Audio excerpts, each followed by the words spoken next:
Hello hello. नमस्कार, आदाब, सत श्री अकाल and good afternoon to all of you. जो भी लोग मैं सुन रहे हैं, मेरा नाम उत्कर्ष सिंह है। आपने अपना प्यार से चैनल खोल लिया टारगेट सेमेस्टर। यहाँ पर आज हम बीए थर्ड सेमेस्टर की हिस्ट्री के एमसीक्यू क्वेश्चंस लेकर आए हैं। जैसा कि आप सभी लोग जानते हैं कि आपके एग्जामिनेशन बहुत पास आ रहे हैं, नज़दीक आ रहे हैं, तो आज एक सेशन के साथ लेकर आए हैं। सभी लोग मुझे जानते हैं, मेरा नाम उत्कर्ष सिंह है। ठीक है, कोई ऐसा शायद ही होगा जो मुझे नहीं जानता होगा। लगभग काफ़ी लंबे समय से पढ़ा रहा हूँ इस विषय को। ठीक, चलिए। तो क्या है, ये बेसिकली हिस्ट्री है। ठीक है, और आज जो चैप्टर हम बीए थर्ड सेमेस्टर की हिस्ट्री में जो हमने लिया है वो यूनिट 1 लिया है। ठीक है, तो आज हम यूनिट 1 डिस्कस करेंगे।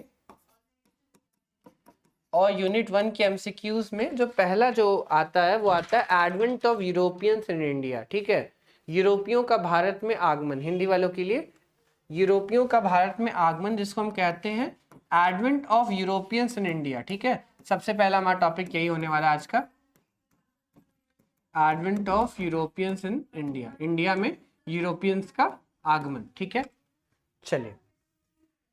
तो अगर आप इस वीडियो को देख रहे हैं, अगर पसंद आएगा वीडियो तो लाइक कीजिएगा, कमेंट कीजिएगा, ज़्यादा अपने दोस्तों में शेयर कीजिएगा। ठीक है, चलिए क्वेश्चन को स्टार्ट करते हैं। पहले क्वेश्चन को पढ़ते हैं। निम्न में से कौन नीले जल की योजना या ब्लू वाटर पॉलिसी से संबंधित है? ठीक है, तो ब्लू वाटर पॉलिसी से कौन संबंधित है? इसको हिंदी वालों के लिए शांत जल की नीति भी कहा जाता है। ठीक है, तो ऑप्शन क्या है?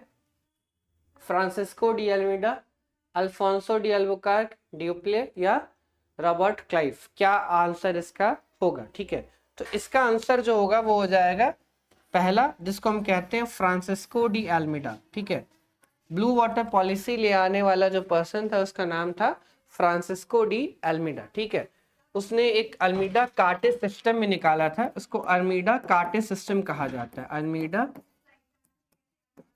Cartridge system. ठीक है, एक अध्यादेश पत्र होता है, जो अध्यादेश पत्र एक वारंट के समान होता है। और अगर आप अरब सागर में हैं और आपकी जहाज चल रही है तो आपको उस वारंट को दिखाना पड़ेगा, उस पास को दिखाना पड़ेगा। ठीक है, तो क्या नाम है इसका?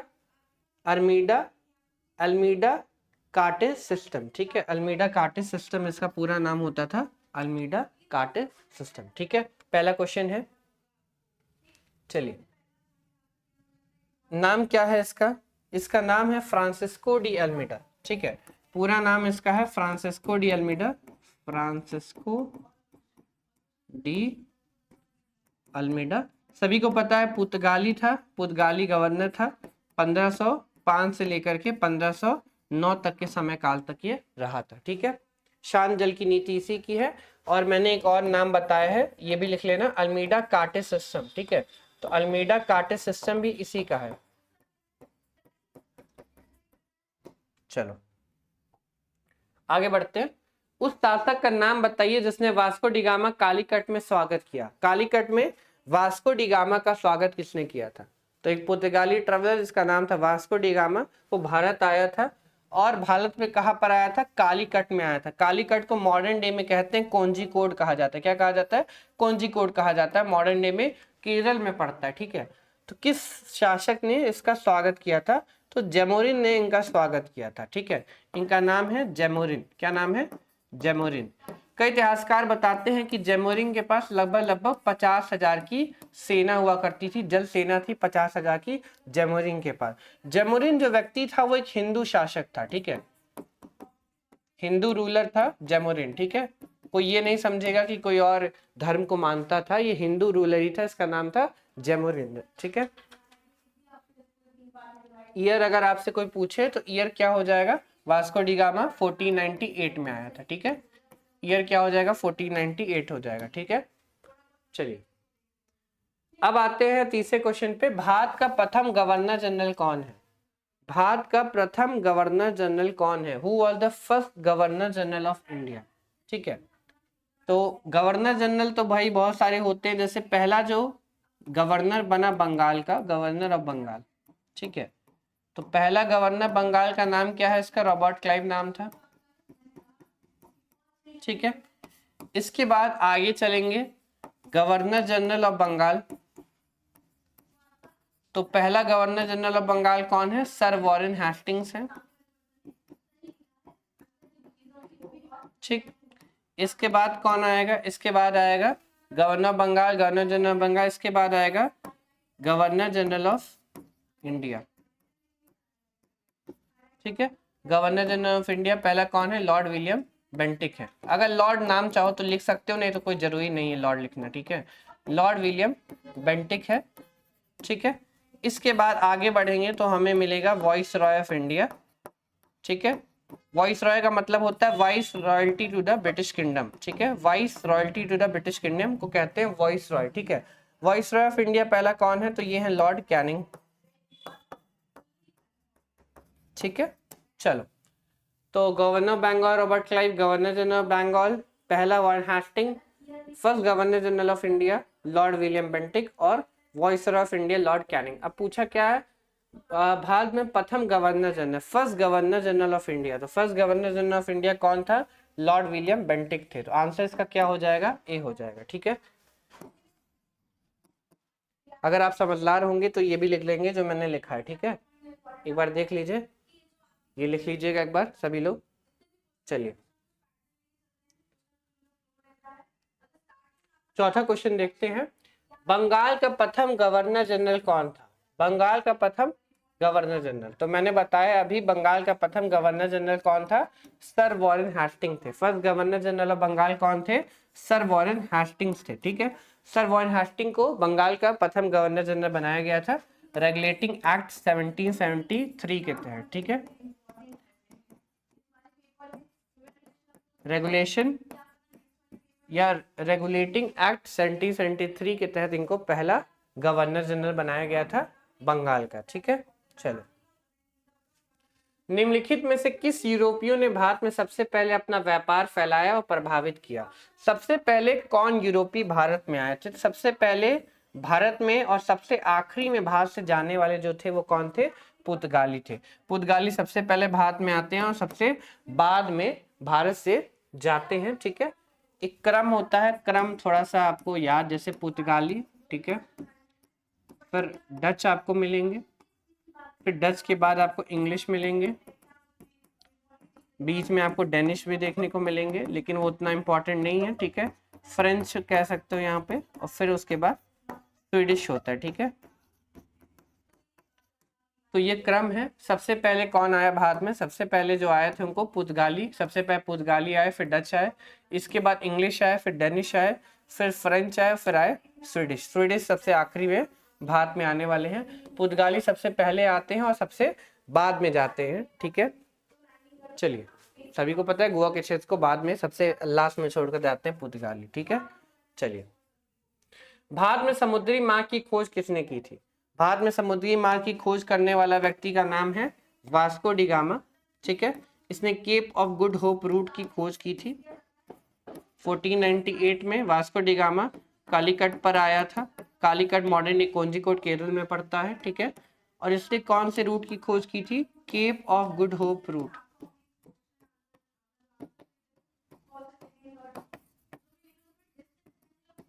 ठीक है, अब्दुल मनिक या अब्दुल मजीद नामक एक व्यक्ति था जो एक गुजराती पथ प्रदर्शक था, जिसने इन्हें क्या कहते हैं यहाँ तक भारत तक लेकर आया, अरेबियन सी से केरल तक के लेकर आया। इसका नाम अब्दुल मजीद या कई किताबों में अब्दुल मनिक लिखा रहता है, अब्दुल मजीद नाम ज्यादा सही है। ठीक है, तो ये जैसे अगर हम मैप में देखेंगे तो यहाँ पर पुर्तगाल है। ठीक है, पुर्तगाल से नीचे की तरफ यहाँ पे क्या पड़ेगा, अफ्रीका पड़ेगा। ठीक है, साउथ अफ्रीका पड़ेगा। अफ्रीका से अगर सपोज करो ये भारत यहाँ पर है, ठीक है, यहाँ पे भारत है, तो अफ्रीका से साउथ अफ्रीका के पार्ट से हो करके, इसी को कहते हैं cape of good hope route. ठीक है, यहाँ से हो करके ये कहाँ पर आता है, अरेबियन सी में आता है, अरेबियन सी से भारत पे आता है। उसका पथ प्रदर्शक कौन होता है, अब्दुल मजीद होता है। ठीक है, कहानी पता होगी, आपने पढ़ा होगा अच्छे से सभी लोगों ने क्लासेस में अपने। चलिए, सातवां क्वेश्चन, जब 17 मई 1498 में वास्को डी गामा कालीकट में उतरा तो किसने उसका स्वागत किया, अभी हमने पढ़ाया है। तो उसका स्वागत करने वाला जो राजा था वो एक हिंदू राजा था जिसका नाम था जमोरिन। कालीकट के राजा जमोरिन ने उसका क्या किया था, स्वागत किया था। ठीक है, चलिए, एक हिंदू शासक था जमोरिन, जो था वो क्या था, हिंदू शासक था।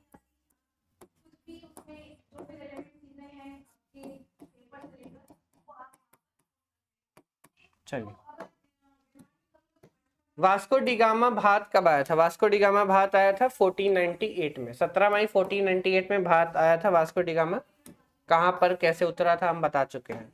कौन से पुर्तगाली नेता ने ब्लू स्टार पॉलिसी या ब्लू वाटर पॉलिसी, तो हमने नाम बताया था, फ्रांसिस्को डी अल्मीडा ने ब्लू वाटर पॉलिसी लेकर आया। इसको कहते हैं शांत जल की नीति भी कहा जाता है, हिंदी वालों के लिए शांत जल की नीति, ठीक है।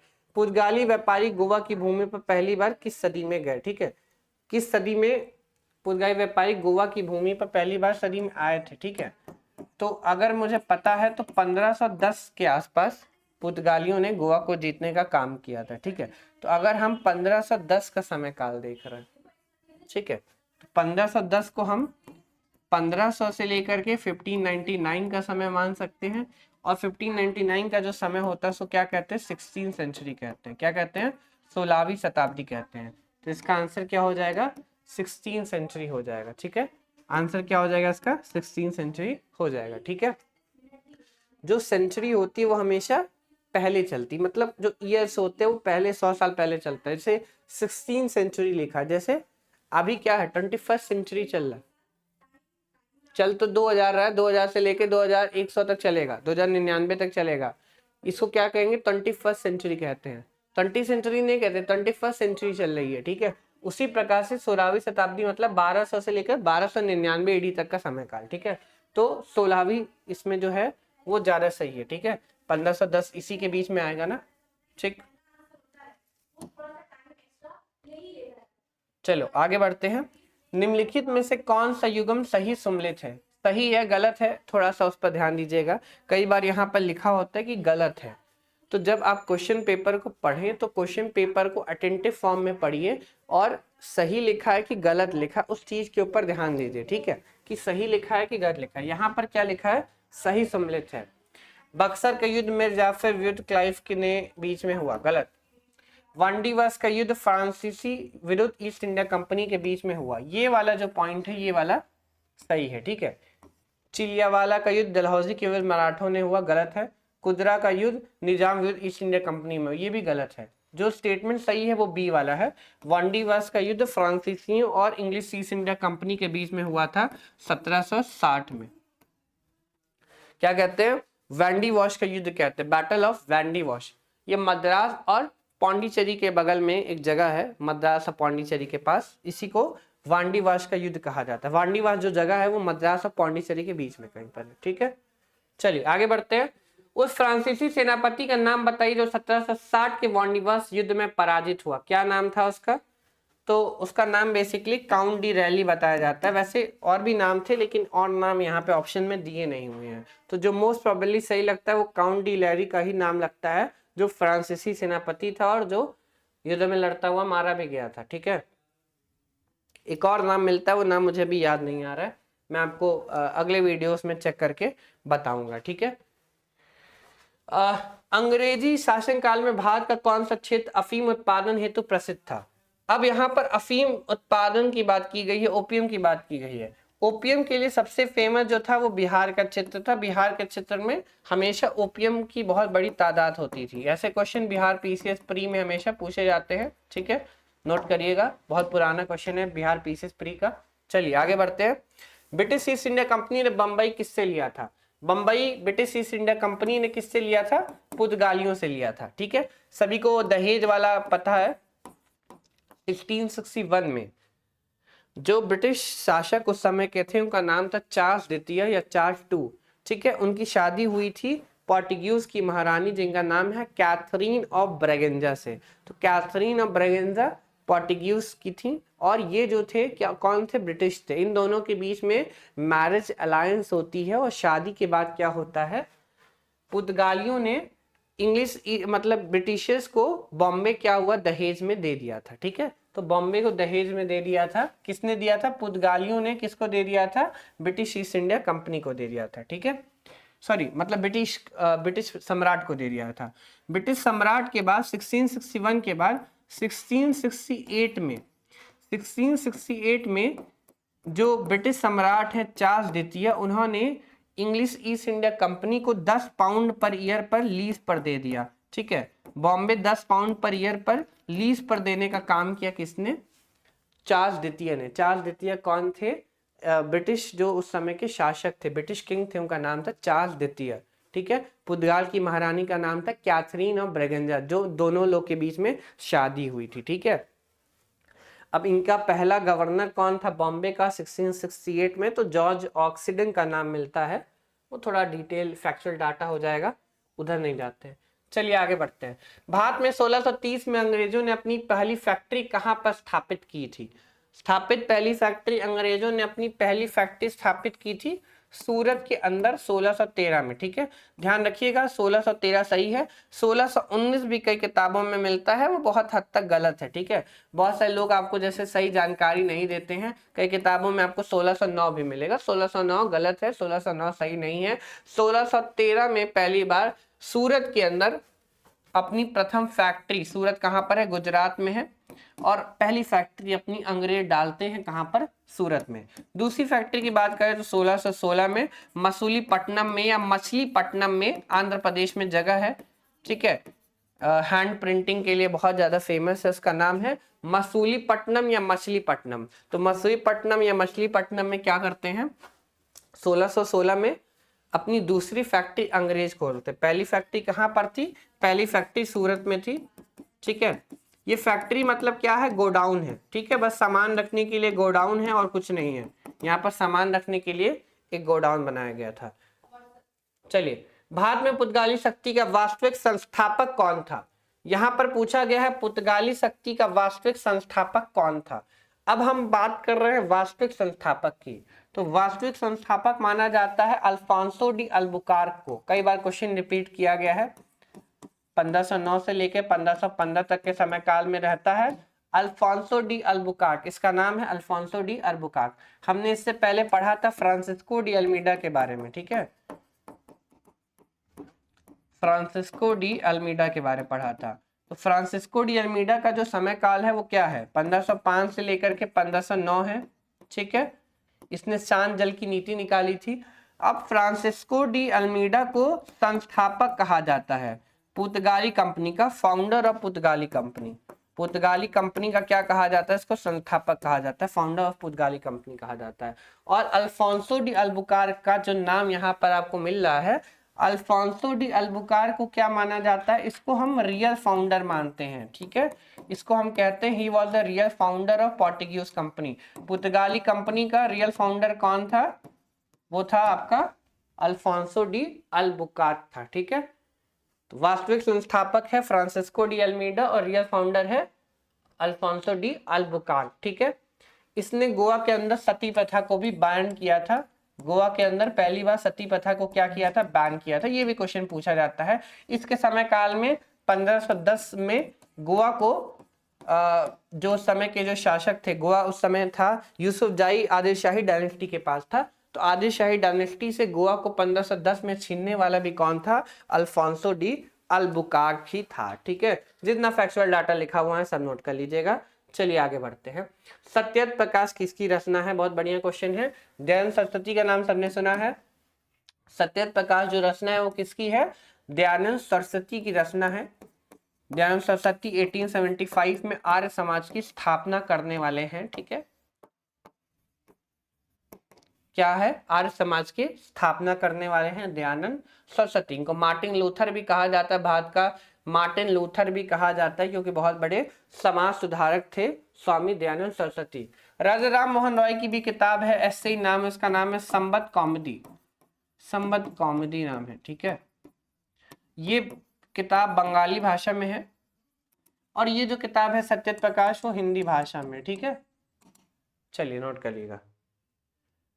स्वामी दयानंद सरस्वती 1875 में आर्य समाज की भी स्थापना होती है और 1875 में ही मुस्लिम लीग की भी, सॉरी, अलीगढ़ मुस्लिम यूनिवर्सिटी की स्थापना सर सैयद अहमद खान उसी साल ही करते हैं। ठीक है, दोनों की जो स्थापना है वो लगभग सेम ही साल हुई थी। ठीक है, चलिए, लोक हितवादी के नाम से किसको जाना जाता है? लोक हितवादी के नाम से जाना जाता है गोपाल हरि देशमुख को। ठीक है, क्या कहा जाता है इनको? लोक हितवादी कहा जाता है। लोक हितवादी किसको कहा जाता है? लोक हितवादी कहा जाता है गोपाल हरि देशमुख को। ठीक है, इधर छोड़ दीजिएगा, हल्का सा शायद हमारे टाइपिस्ट से थोड़ी सी गलती हो गई है, तो ये क्वेश्चन का सीक्वेंस एक साथ नहीं है, कोई बात नहीं, मैं हिंदी वाले भाषी लोग ज्यादा, तो हिंदी वाला सही है, ठीक है।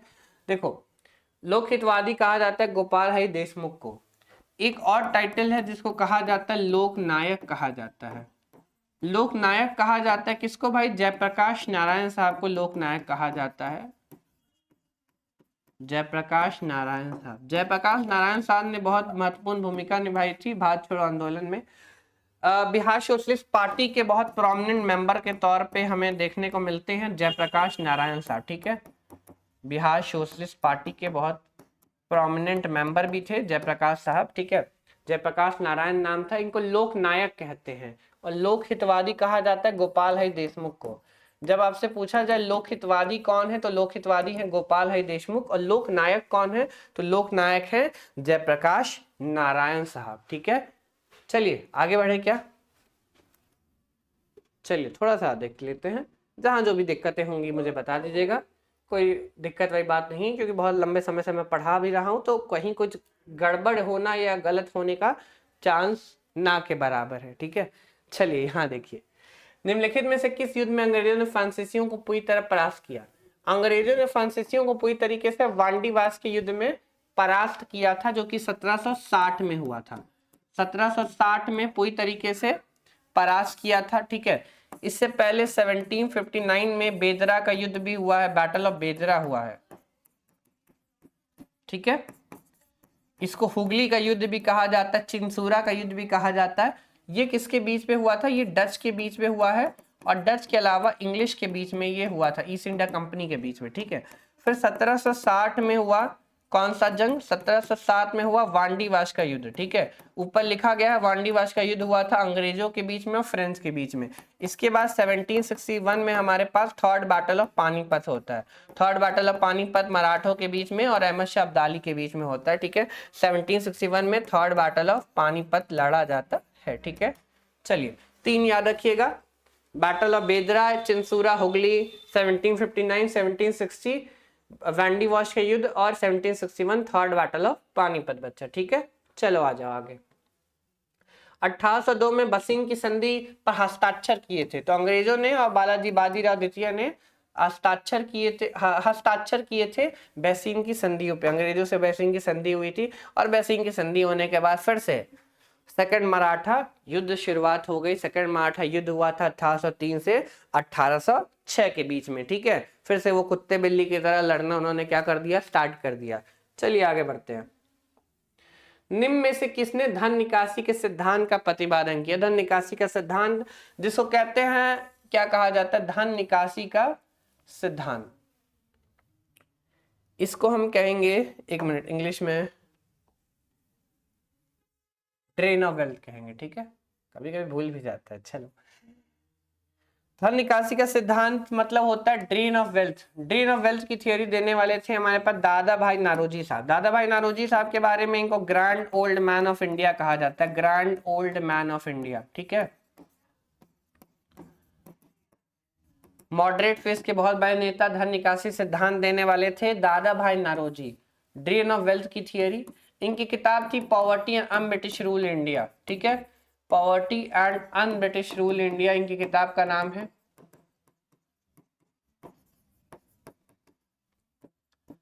इनकी एक और किताब है, ये किताब इन्होंने 1901 में लिखी है। एक और किताब है 1867 में किताब लिखी है, इंग्लैंड डेप्ट टू इंडिया, ठीक है। ये भी किताब है इन्हीं की, दादा भाई नारोजी की है, इंग्लैंड डेप्ट टू इंडिया, ठीक है। 3 बार आईएनसी के प्रेसिडेंट के पद पर रहे, 1886 में रहे, 1892 में रहे, और बाद में फिर जाकर के 1906 में इंडियन नेशनल कांग्रेस के प्रेसिडेंट के तौर पर रहे, grand old man of India. 1892 में पहले भारतीय थे जो फिन्सबरी से चुनाव जिन्होंने जीता, हाउस ऑफ कॉमन्स में फिन्सबरी से पहली बार 1892 में चुनाव जीतने वाले पहले भारतीय थे दादा भाई नारोजी साहब। फिन्सबरी से उन्होंने चुनाव जीता था, फिन्सबरी इंग्लैंड से उन्होंने चुनाव पहली बार जीता था। पहले भारतीय थे जिन्होंने इंग्लैंड से चुनाव जीता था 1892 में फिन्सबरी से। दादा भाई नारोजी के बारे में हम पढ़ रहे हैं, इनकी थियरी का नाम है ड्रेन ऑफ वेल्थ। चलिए, निम्न में से कौन भारत आने वाला प्रथम पहला अंग्रेज जहाज था, जहाज कौन सा था, जहाज जिस था उसका नाम था रेड ड्रैगन, जहाज का नाम रेड ड्रैगन था, हेक्टर भी कहा जाता है।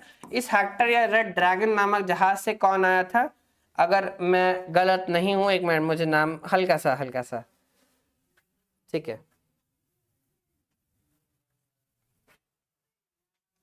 क्यों मुझे भूल रहा है, एक मिनट मैं अभी बता रहा हूँ, चलिए मुझे दिमाग से निकल गया। चलिए, लंदन में ब्रिटिश ईस्ट इंडिया कंपनी के गठन के समय भारत का निम्नलिखित कौन था, कौन भारत का उस समय बादशाह था। तो इंग्लिश ईस्ट इंडिया कंपनी की शुरुआत कब हुई थी, 1600 में English east India company Bharat में क्या होती है, स्थापित होती है। और 1600 में उस समय क्वीन एलिजाबेथ वहां की महारानी थी, उनका नाम था queen Elizabeth one, queen Elizabeth one महारानी थी, ठीक है। भारत का उस समय शासक कौन था, अकबर था। अकबर का शासन काल 1556 से लेकर के 1605 तक रहा है, ठीक है। चलिए, तो आंसर इसका क्या हो जाएगा, अकबर इसका आंसर हो जाएगा। कोई दिक्कत वाली बात किसी को नहीं होनी चाहिए, लगभग लगभग सारी चीजें सही है, ठीक है।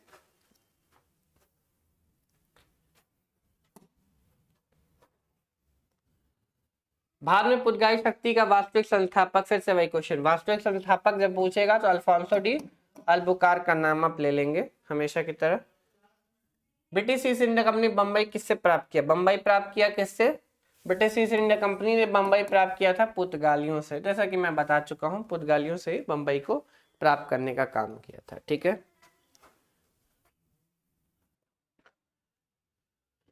हाँ एक मिनट, पीछे वाले में हेक्टर जहाज के बारे में डिस्कस कर रहे थे। रेड ड्रैगन हेक्टर नामक जहाज से आने वाला था, कैप्टन विलियम हॉकिंस थे, ठीक है, कैप्टन विलियम हॉकिंस थे। कैप्टन विलियम हॉकिंस का सबने नाम लगभग लगभग सुना होगा। 1608 में चले थे, 1609 से 1611 तक भारत में रहे थे कैप्टन विलियम हॉकिंस, ठीक है। इन्हीं को इंग्लिश खान या फिरंगी खान कहा जाता है, और जहांगीर ने इनको बहुत सारी जागीरें भी देने का काम किया था, ठीक है। सबने नाम सुना होगा इनका, बहुत फेमस आदमी है ये। रेड ड्रैगन, ये इसको हेक्टर नामक जहाज कहा जाता है, हेक्टर, इसी को रेड ड्रैगन भी कहा जाता है। तो इस जहाज से पहली बार अंग्रेज भारत में आए थे, उनका नाम था कैप्टन विलियम हॉकिंस, ठीक है। कैप्टन विलियम हॉकिंस पहले वैसे अंग्रेज नहीं थे, इससे पहले रल्फ फिंच भी आ चुके थे अकबर के समय काल में, ठीक है। लेकिन क्वेश्चन का डिमांड जैसा है वैसा हमने पूछा है। चलिए, वीडियो को लाइक कीजिएगा, कमेंट कीजिएगा, जब अपने दोस्तों में शेयर कीजिएगा अगर ये वीडियो आपको पसंद आई होगी तो। Thank you.